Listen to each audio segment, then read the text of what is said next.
YouTube. My name is Future Love Game, and I'm a man who has already become king. Welcome back to Let's Play Pokemon Platinum. In the last part, we defeated Crasher Wake and got rid of those pesky Psyduck that were just not feeling good in the head by making them feel extra good in the head by giving them each an entire cup of lean. That's what we actually did. And in this part, man, it looks like somebody has been smoking up the whole neighborhood here, so can you get rid of that, Burb? I mean, I love my herb, Burb, but I don't like not being able to see, and some of these people might not be the smokers of the herb, so you gotta respect that. You know, you can't pressure people. You're gonna give the entire block the munchies, which somebody is clearly doing up here. Joel. Like Billy Joel, the guy that sings Piano Man. There are no bars in Pokemon like Zoid's Legacy, so sadly we can't make that joke. But thankfully the next part after this should be, well, not the next part, but the part after the next, because I'm going to split this one in half, sorry. The next recording session, I should say, should be fine. I have my settings properly configured, and I don't know why it didn't record audio last time, but I did a test recording after this, so it should be fine. But I should mention, did a few things off screen, as you should notice that Rance has Dragon Claw now. Well, I went back into that backlot mansion place, and this time I beat that challenge, that beat the maids in a certain amount of turns challenge, whatever you want to call it. She came back and beat that, and the reward was you get to fight like this bonus trainer who uses a Blissey, the evolved form of Chansey.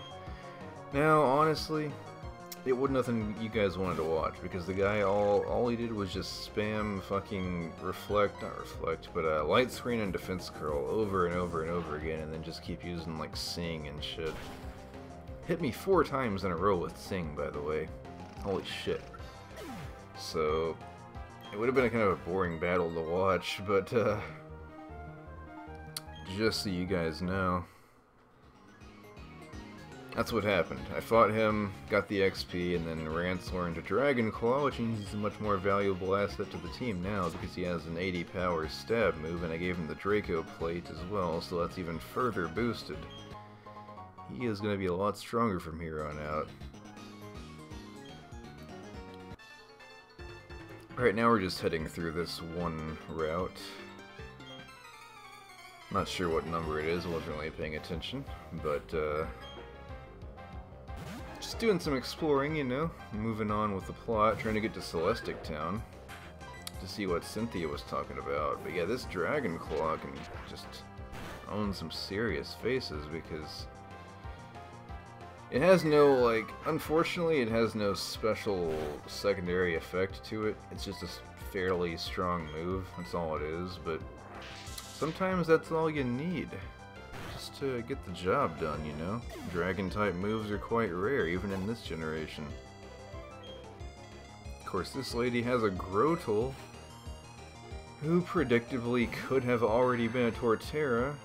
It's like, what the fuck? You're not even keeping it as the cute first stage evolution? You're not keeping it as like the amazing third stage? No, you're keeping it as the arguably forgettable second stage. It's using Curse.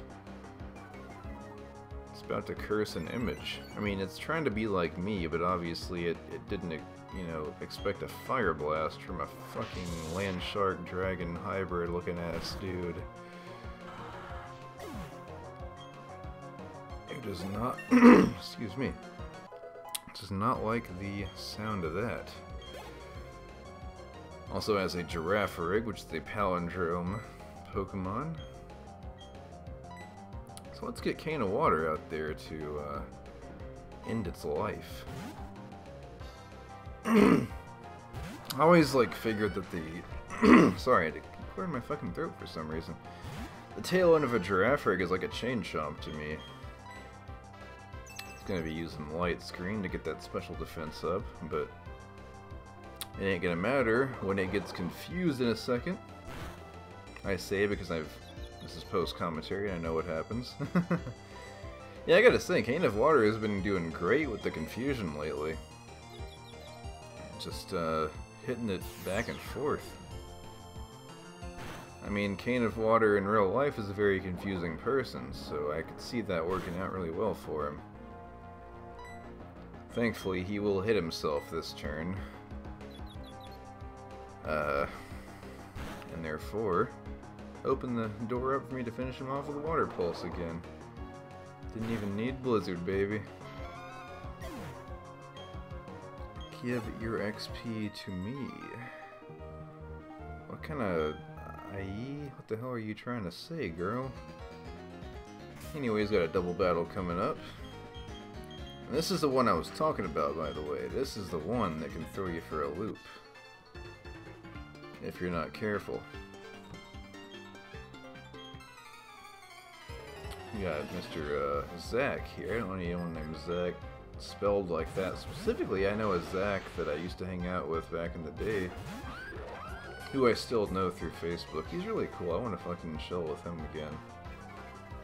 Now, as you can see, I didn't try to go for the Gyarados first. What happened was I actually went for, I focused all my efforts on Raichu.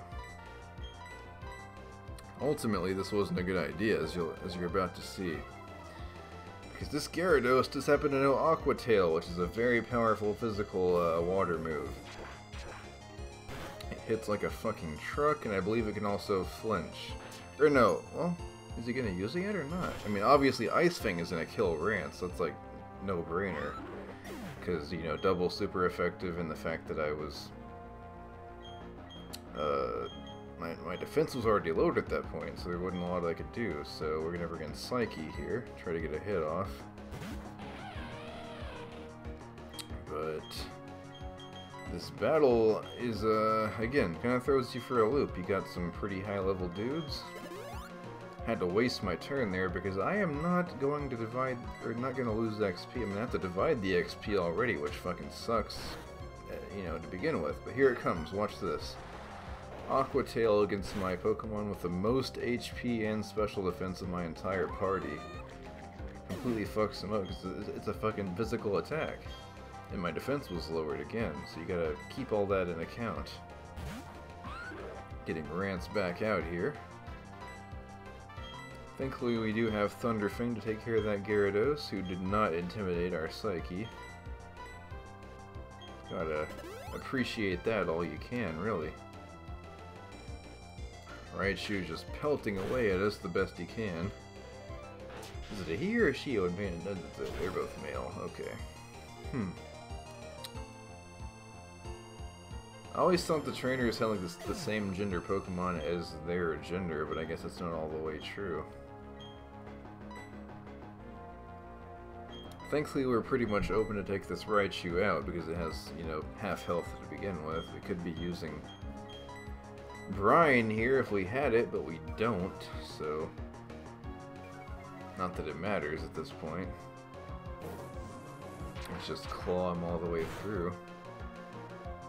I do like Raichu though, it's a nice design, got some decent moves it learns. I actually used a Raichu in my playthrough of Pokemon X, but doesn't mean a whole lot when you can just beat that game with any Pokemon you want because it's so fucking easy.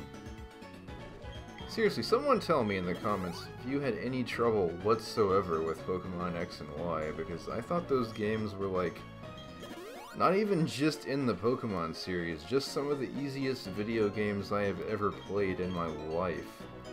It was ridiculous. I was able to beat those games, or well, I only have X, but I was able to beat X in like 3 sittings.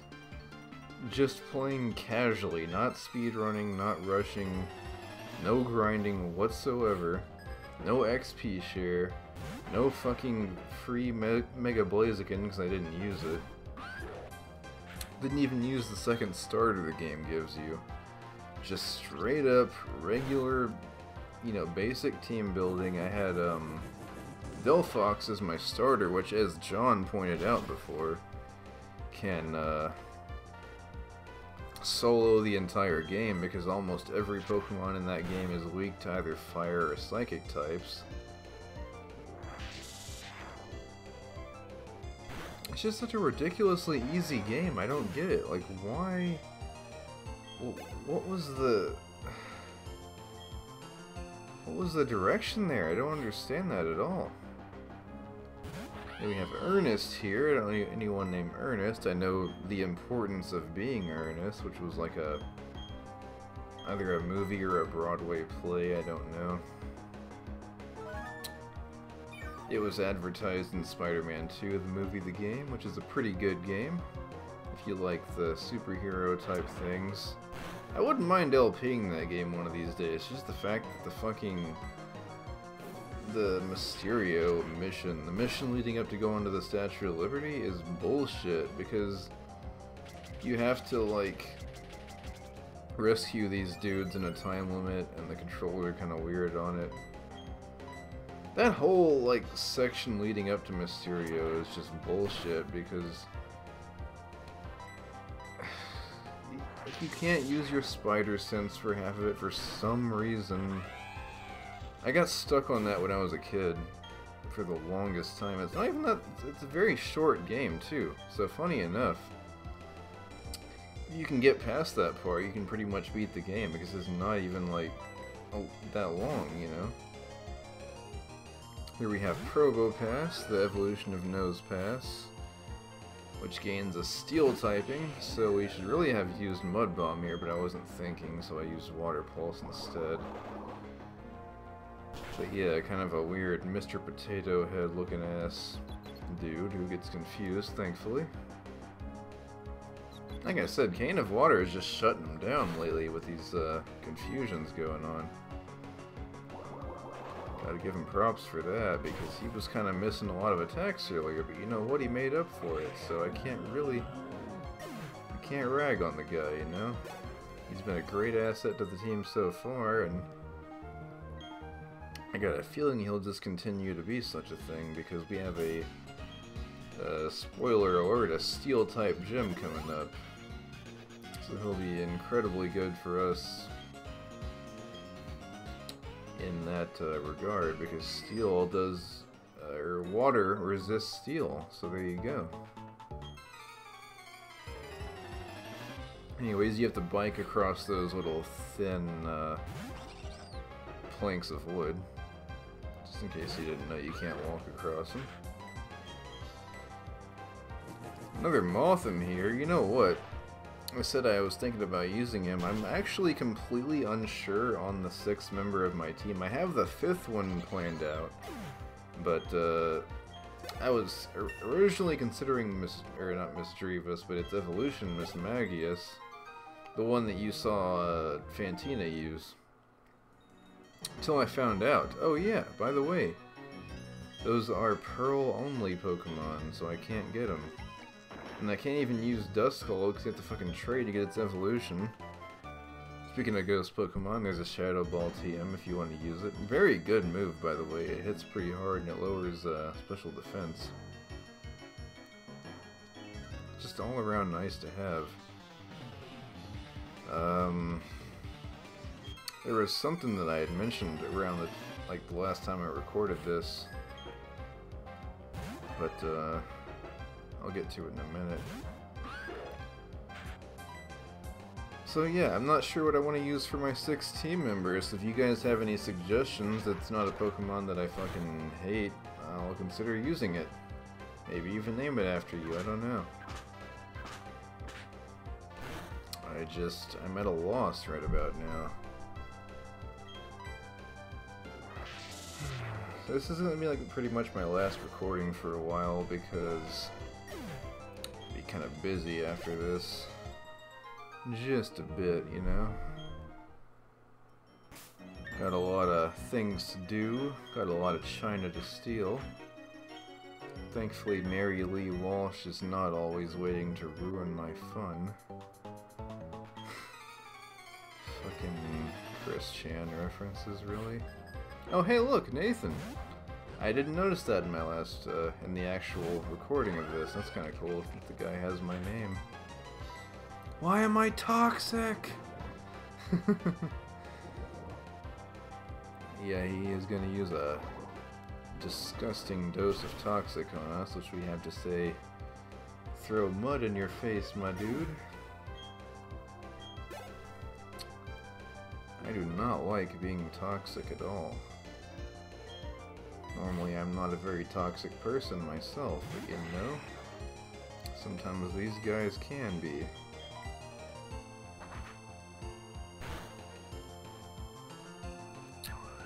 I guess I'll go ahead and talk about, like, see, it's not that I want to, like, script this, but it was an interesting topic that I brought up last time that, I could talk on more now that I'm, like, thinking about it more.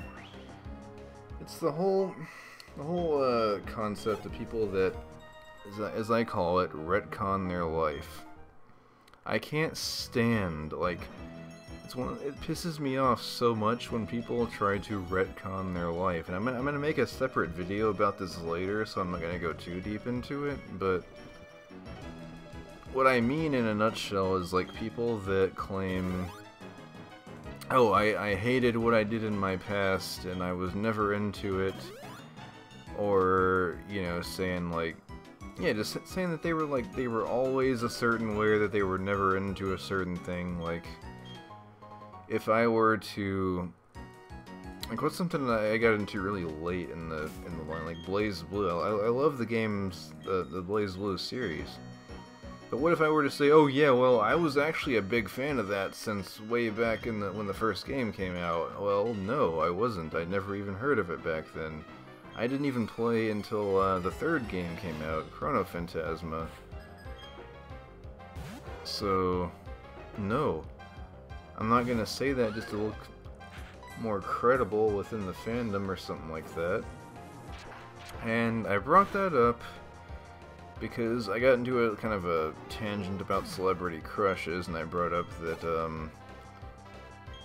you know, as only my oldest viewers would know, I used to be into one Jeanette McCurdy, who, yes, I will mention this in this LP once, and probably never again, just to satisfy that quota. I don't like how she tried to retcon her life. She tried to say that, oh, I always hated because she used to have a music career, and she was like, I hated my time when I had a music career. I hated recording and all this, and like my label made me do all this stuff, and it's like, no, you can't say that. That's completely untrue, because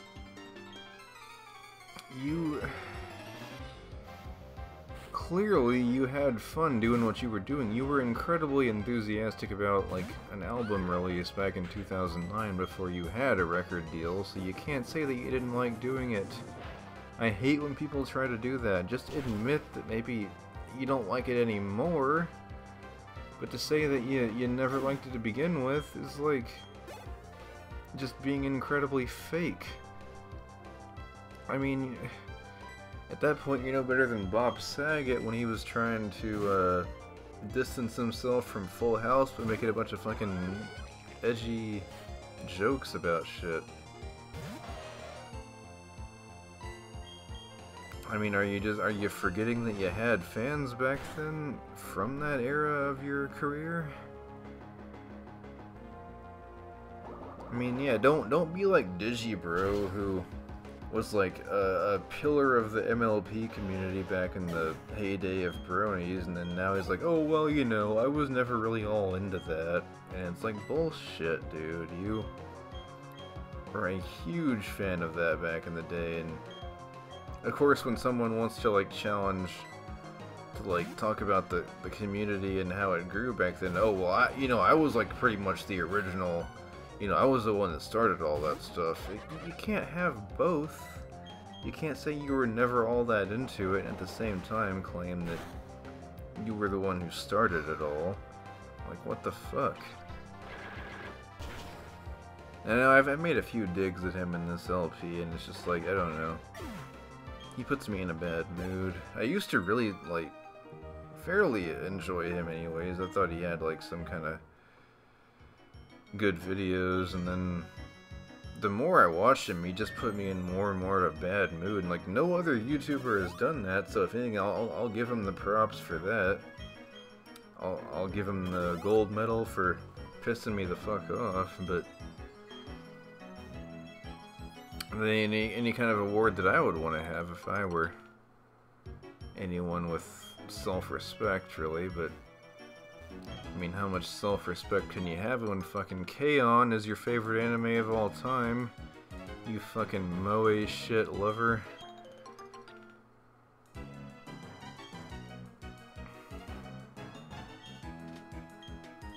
I'm Digibro, the more I speak, the smarter I am. I gotta give John credit for that when he gave me that line. I didn't come up with it myself. But, yeah. Here we are in Celestic Town, which I'm gonna cut this part here because, it's going on a little bit long and I don't want to have another hour-long video. So, next time we're gonna see what this old lady's talking about. And, until then, I hope you guys have a wonderful holiday season and a even better 2018. Saying Happy New Year, this is Future Love Game, signing off.